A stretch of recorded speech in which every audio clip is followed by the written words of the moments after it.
I'm Nashar in Capitol Hill. The government shutdown is headed into a second month, and if it goes past Tuesday, will be the longest in American history.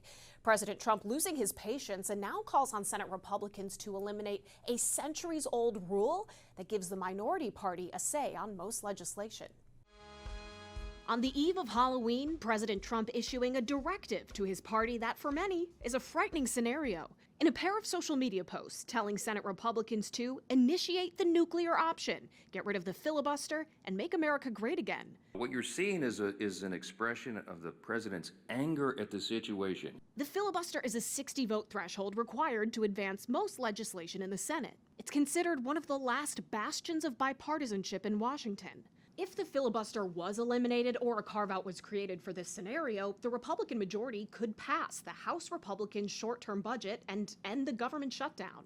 But Senate Republicans have to want it first. Supermajority requirement is something that makes the Senate the Senate. That was Senate Majority Leader John Thune October 12th. On Friday morning, his spokesperson said Thune's position on the importance of the filibuster has not changed. The filibuster protects. It's been a voice for the minority. It gives the minority a say in what happens in this country. The founders created the Senate uniquely that way for that specific reason. Following Trump's post, Republican Senator John Curtis of Utah says, "I'm a firm no on eliminating it." Through spokespeople, Senate Majority Whip John Barrasso, former Majority Leader Mitch McConnell, Senator Tom Tillis were among those who also rebuked the president's request. That's enough Republicans to block any attempt to touch the filibuster. There is another person other than Trump calling to nix the filibuster, but he's not a Republican. Carving it out the filibuster now would make it almost impossible to shut our government down in the future, regardless if it's the Democrats or the Republicans doing these things. This week, the Senate failed for the 14th time to pass that short-term budget, as party leaders still have not engaged in direct talks with each other.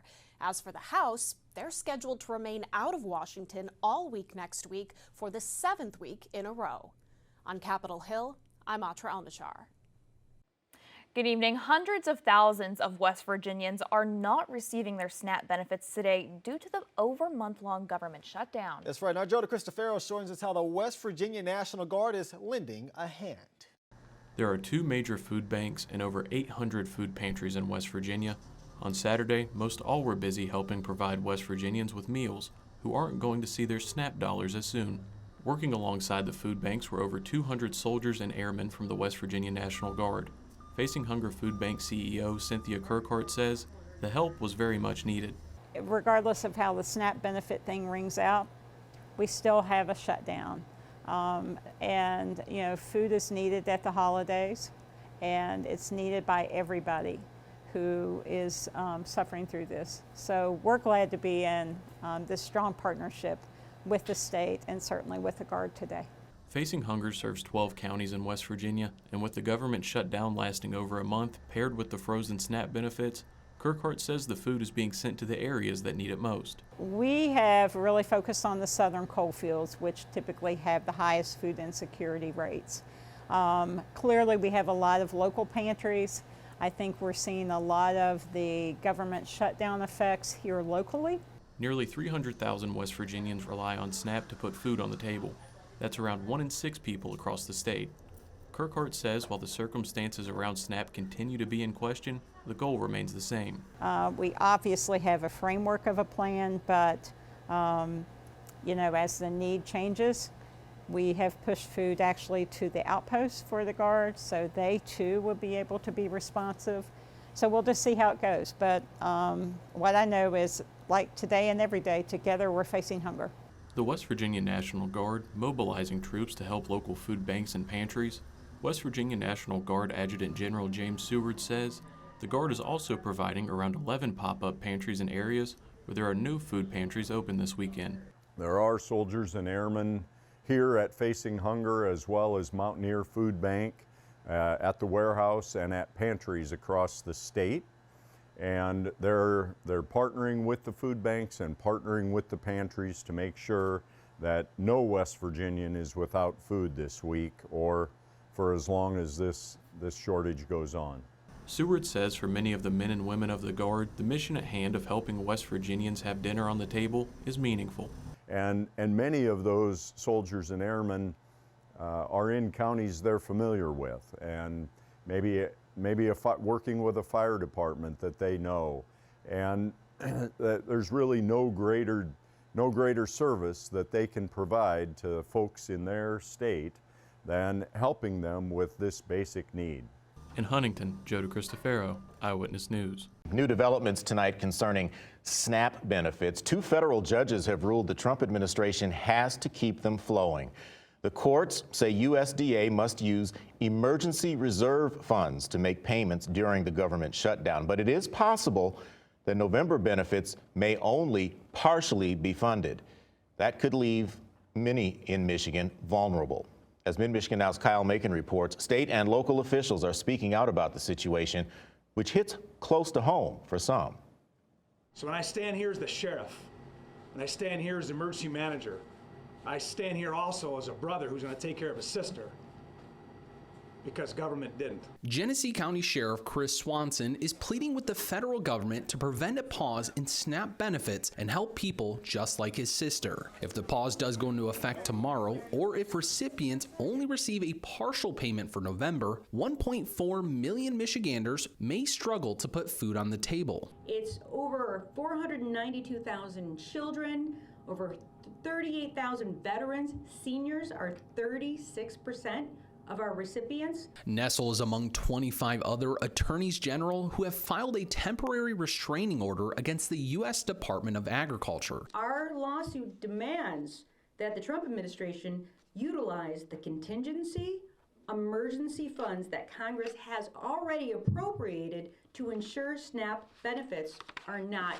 interrupted. The AG says Republicans are blaming Democrats for the pause, and the USDA website even has a message indicating, quote, the well has run dry. Nessel claims that's a lie. According to legal documents filed by USDA just yesterday, approximately $5.25 billion of this fund remains available. She says the USDA could use that money in this situation. Congress has clearly spoken to provide that SNAP benefits should continue even during a government shutdown. The USDA does not have the authority to say otherwise. It appears that 2 federal judges agree in rulings handed down on Friday after Nessel's news conference. Attorney General Nessel says the court decision makes it possible for recipients to see funds reach their bridge card in 3 days. For the time being, several food pantries across mid-Michigan are lending a helping hand to those in need. In the studio, Kyle Macon, Mid-Michigan Now. And it's a battle playing out in Washington now, and it's one that's hitting home for families right here in El Paso, especially in terms of health care. More than a month into the government shutdown, the future of Medicaid funding remains uncertain. CBS 4 at 10's Mark Baugh spoke with an El Paso man who says losing health care benefits could have a devastating impact on his family. He joins us live in the studio. It's the ongoing debate between Democrats and Republicans on Capitol Hill. More than a month into the government shutdown, one El Paso resident tells me losing these benefits, especially with potentially rising rates, could impact his grandfather, who relies on federal assistance. My grandmother passed away earlier this year, but I remember she was telling me, at the end of last year, she had to go pull out loans to help cover her payments for her doctor's visits, for some of her prescriptions. El Pasoan Michael Rosales says his grandfather depends on Medicaid to help manage his Alzheimer's. Recently diagnosed and now transitioning to at-home care, Rosales worries about the financial strain his grandfather could face without federal support. Open enrollment for many health insurance providers began today. Created under the Affordable Care Act, better known as Obamacare, it's designed to give families better options for affordable health care. But with the government still shut down and Medicaid cuts underway, experts say there are concerns that premium rates will increase. Premiums are ultimately what you pay into the insurance. And so some states are seeing their premiums go up by double and triple the amount.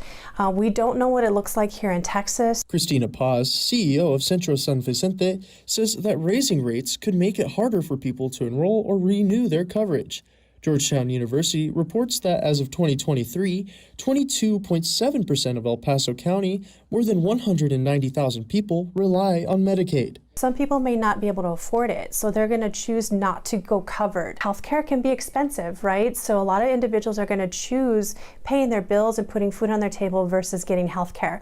Open enrollment is meant to help people find or switch to more affordable plans, an annual option since Obamacare passed in 2010. But with no end to the shutdown in sight, Rosales says his grandfather is worried about what happens next and the financial impact that may be caused. Like I say, I have seen a lot of those people unfortunately struggling with those benefits and with the shutdown. So I do hope it ends soon because I know a lot more people can breathe easier. Cristina Paz says Centro San Vicente will continue providing health services to those struggling to keep their benefits. You can find more details on that over at our website, cbs4local.com. Reporting live in the studio, Mark Baugh, CBS 4 News at 10. Travel along Potter Street in East Providence during the daytime hours. Allison, Mario. Thank you, Kristen. The White House has until noon today to respond to a Rhode Island federal judge's order to release SNAP funding. NBC 10's Katie Benoit joins us live from Providence this morning with the latest on that. Katie, good morning.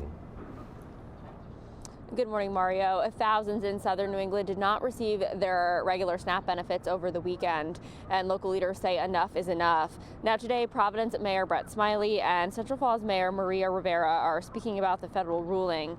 They say the federal court made it clear that the federal government should use the $6 billion contingency fund to pay for SNAP benefits. Millions of dollars have been shifted locally to try and ease the pain for SNAP recipients who have not gotten November's payment, but it won't be enough. Community members are stepping up to help where they can through food drives. Not right, it's not fair. People need to eat and they're scared. And if we're part of their hope and we're running out of groceries, then where does the hope come from? And it's not clear when people would receive SNAP benefits on their EBT cards. Local officials say that if you have money from last month left over, it does roll over to this month. Live in Providence, Katie Benoit, NBC 10 News.